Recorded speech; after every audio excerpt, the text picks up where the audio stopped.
नमस्कार,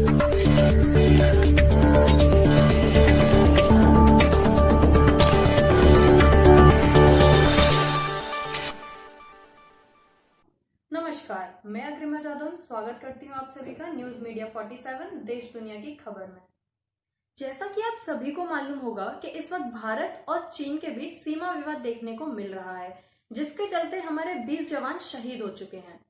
उन सभी सैनिकों को हमारी भावपूर्ण श्रद्धांजलि। जैसे कि हाल ही में अभी चीनी सेना और भारतीय सेना के बीच हमें झड़प और पत्थरबाजी देखने को मिली, जिसके चलते हमारे 20 जवान शहीद हो गए। दरअसल चीनी सेना भारतीय सीमा मतलब LAC में घुसपैठ कर रही थी, जिसके चलते विवाद इतना बढ़ गया कि लेफ्टिनेंट जनरल तक की मीटिंग करानी पड़ी। आज हम आपको बताएंगे कि ये बार बार सीमा विवाद हमें क्यों देखने को मिलता है, इसके क्या कारण हैं। दरअसल 1846 में ब्रिटिश और सिखों के बीच पहला एंग्लो सिख युद्ध हुआ था, जिसके बाद पंजाब प्रांत का कुछ हिस्सा अंग्रेजों ने जीत लिया और कश्मीर घाटी और लद्दाख वाले क्षेत्र पर कब्जा कर लिया। जिसके बाद अंग्रेजों ने 75 लाख में जम्मू और कश्मीर गुलाब सिंह को बेच दिया था, जो वहां के पहले राजा बने थे। 1865 में ब्रिटिश इंडिया के सिविल सर्वेंट W.H. जॉनसन ने जॉनसन लाइन प्रपोज की, जिसके हिसाब से अक्साई चीन को जम्मू और कश्मीर का हिस्सा बताया गया और वर्तमान में भारत इसी जॉनसन लाइन का पालन करता है।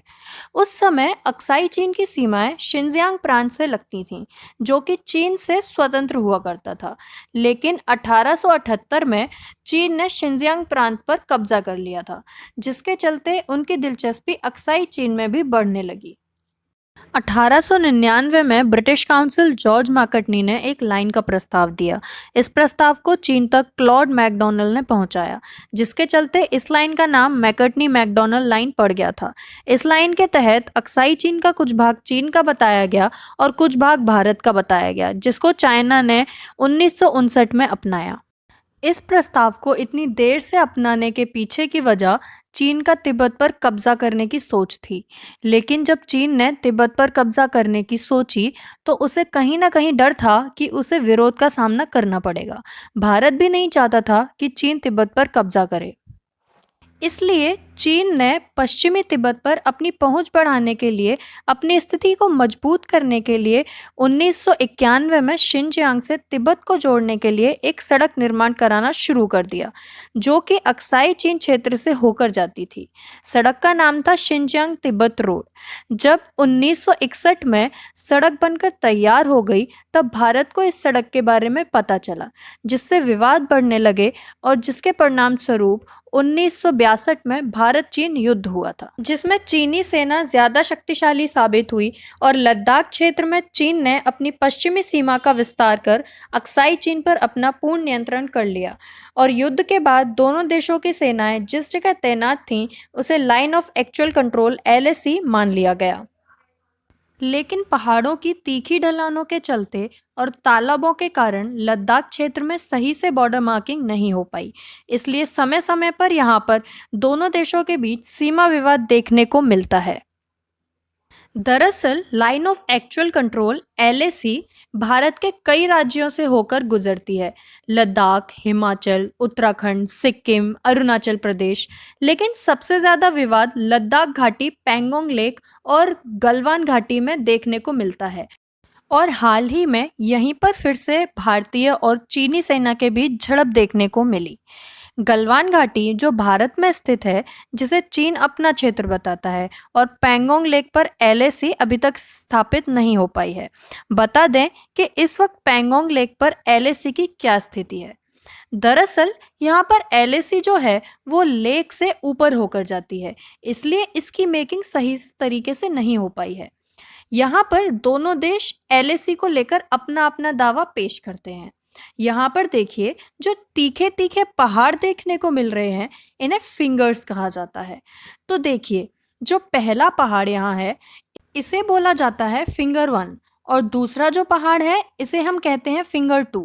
इसी तरीके से देखिए, यहाँ पर आगे की पहाड़ों को हम बोलेंगे finger 3, finger 4, finger 5, 6, 7 and finger 8। बता दें कि यहाँ पर भारत अपना दावा करता है कि उसका अधिकार फिंगर 8 तक है और वहीं चीन अपना दावा फिंगर 4 तक करता है। इसी के चलते भारत का फिंगर 4 तक पूर्ण अधिकार है और भारत का मिलिट्री बेस भी फिंगर 4 पर ही बना हुआ है और वहीं चीन का मिलिट्री बेस फिंगर 8 पर बना हुआ है। बता दें कि दरअसल दोनों सेनाओं के बीच विवाद जो है वो फिंगर 4 से फिंगर 8 के बीच में देखने को मिलता है, जिसके चलते दोनों देशों की सेनाएं यहाँ पेट्रोलिंग करती हैं। देश में कोरोना काल के चलते भारतीय सैनिकों को पेट्रोलिंग कम करने के लिए कहा गया था, जिसका फायदा उठाकर चीनी सैनिक फिंगर 4 से भी अंदर आने की कोशिश कर रहे थे, जिसके चलते 5 मई को पहली बार भारतीय और चीनी सैनिकों के बीच झड़प देखने को मिली। इसी के साथ हाल ही में मई के महीने में चीनी सेना के कई ट्रूप्स एलएसी पार करके गलवान घाटी क्षेत्र में देखने को मिले, जिसके चलते भारतीय सैनिकों ने अपनी पेट्रोलिंग एलएसी पर बढ़ा दी। बता दें कि 9 मई को भी सिक्किम स्थित नाथुला दर्रा पर भी पथराव देखने को मिला।